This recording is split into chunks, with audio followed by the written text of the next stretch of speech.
Serving power, sacrificing integrity. We're talking about the invisible threads that hold any society together, and one of the strongest ones is the stories we tell ourselves about where we came from. Not the bedtime fairy tales, but the big, official versions of the past that leaders lean on to explain why they're in charge and why we should keep following.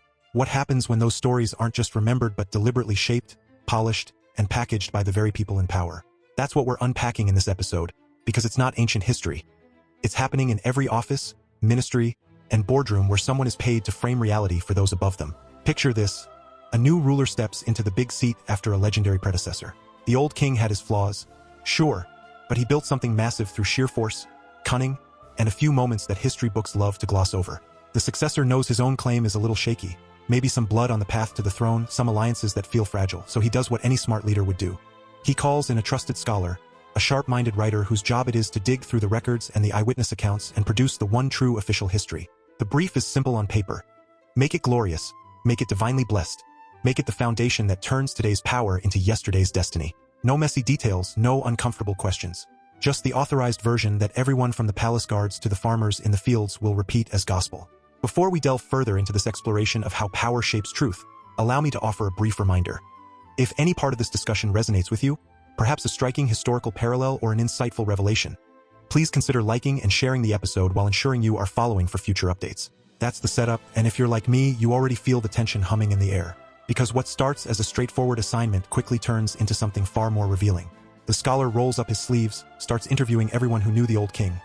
Generals who fought beside him, wives who shared his bed, prophets who advised him, even the ordinary people who lived through the wars and the palace intrigues. Slowly, the picture fills in, and it's not the shining statue the court expected.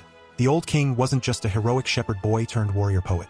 He was a calculating warlord who seized opportunities with both hands, sometimes at the expense of loyalty, sometimes through deception, sometimes through acts that left bodies in their wake. There were affairs that shattered families, orders that looked a lot like murder dressed up as military necessity, and a rise to power that owed as much to street-smart maneuvering as it did to any higher calling.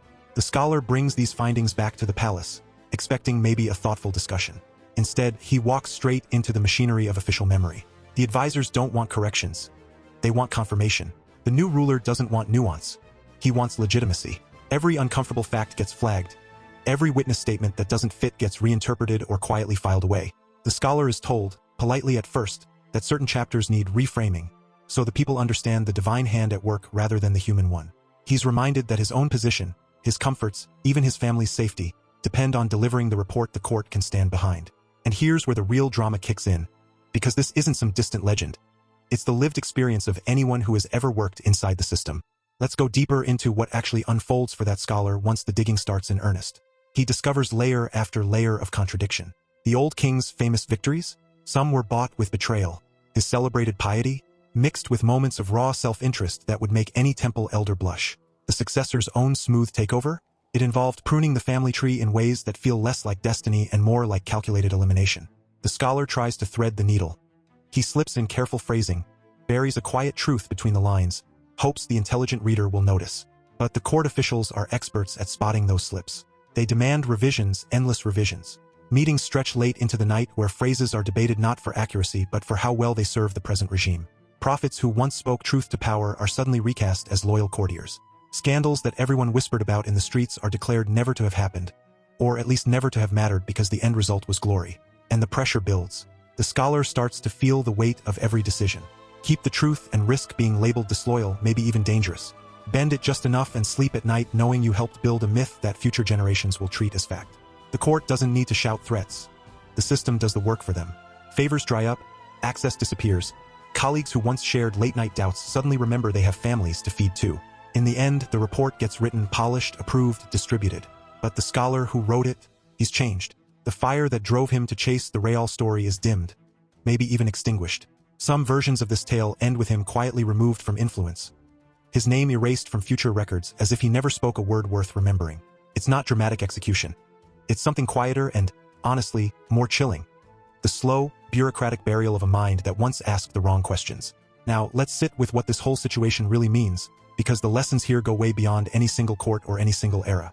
At its core, this is about how power doesn't just use history, it manufactures it.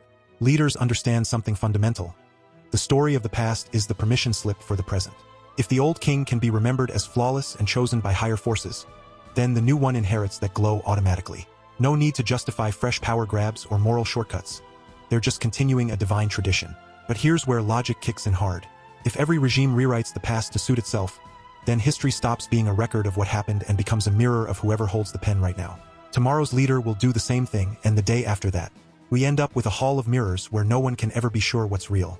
Reason tells us that kind of foundation is brittle. Societies built on polished myths eventually crack when the unvarnished truth leaks out. Through gossip, through private letters, through the quiet conversations that power can never fully control. And when that happens, trust doesn't just erode. It collapses. People stop believing anything the official channels say, even when it happens to be true. Emotionally, it's even heavier.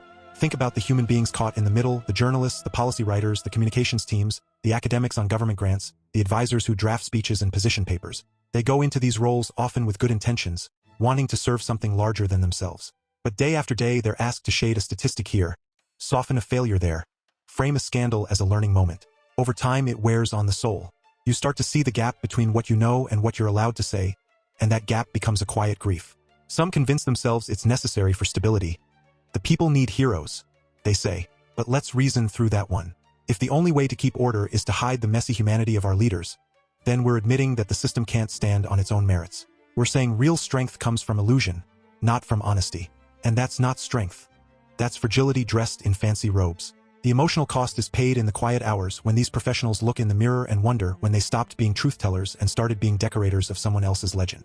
There's another layer that hits even deeper. The idea that raw power and genuine ethics or spirituality simply cannot share the same throne. When a leader claims divine favor for every move, including the ruthless ones, they're not elevating the sacred, they're dragging it down to justify human ambition. The old king's sins don't vanish because the official report says they were part of a grand plan. They remain sins, and pretending otherwise doesn't cleanse them.